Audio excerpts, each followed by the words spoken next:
코로나라는 전대미문의 사태에 경제활동 인구의 25%를 차지하는 우리 자영업자들이 직격탄을 맞고 있지 않습니까? 그렇습니다. 그래서 정부가 지난 12월 29일 코로나 3차 확산에 대응하기 위해서 총 9조 3천억 원의 예산을 지원하겠다고 발표했습니다. 그렇습니다.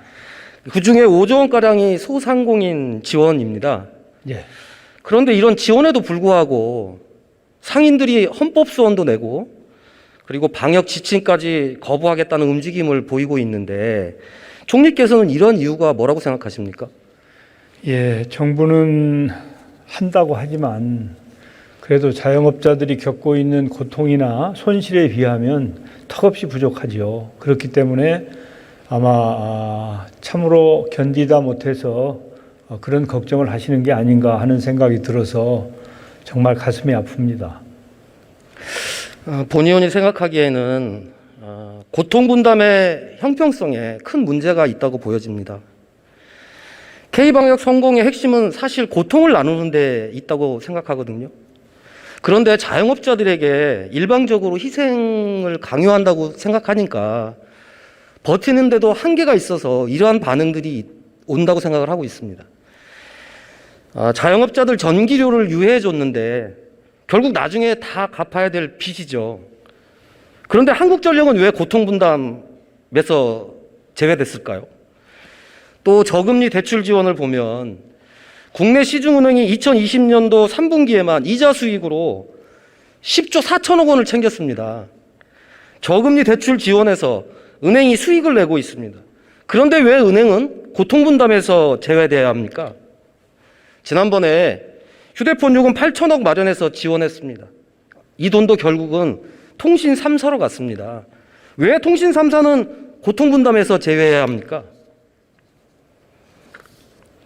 코로나19 팬데믹 때문에 오히려 호황을 맞는 것도 있는 상황에서 정부의 계속 자영업자와 소상공인들에게 고통분담을 강요하고 있으니까 저는 상인들이 반발할 수밖에 없을 것 같습니다.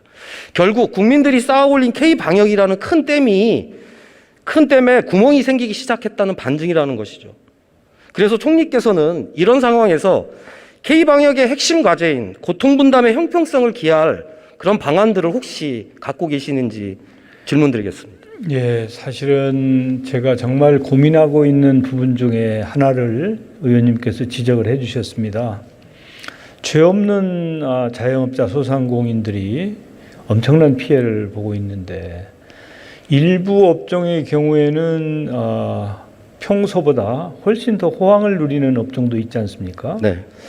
그런데 물론 그분들이 이제 법인세도 내고 또 고용도 증가하고 하긴 하죠.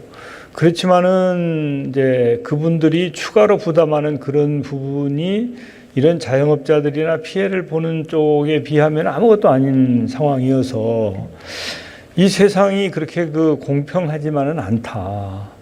혹시 이분들이 이렇게 코로나19 때문에 물론 계획한 건 아니지만 결과적으로 이득을 본 그런 그룹이 뭔가 역할을 해야 되는 거 아니냐 그런 생각을 하고 있습니다만은 이 마땅한 방법이 없는 것이죠. 왜냐하면 그런 경우를 상정해서 우리가 어떤 제도를 만들어 놨다든지 입법을 한 게 없기 때문에 현재로서는 이제 그분들이 좀 기부를 좀 더 해줬으면 좋겠고 또 CSR 사회적인 책임을 좀 더 적극적으로 수행해 줬으면 좋겠고 하는 그런 거 말고는 이제 당장 강제할 수 있는 그런 법이나 제도가 없어서 사실 개인적으로 이런 때 그렇게 수혜를 본 업종에서 고통을 일부 분담해 주면 얼마나 좋을까?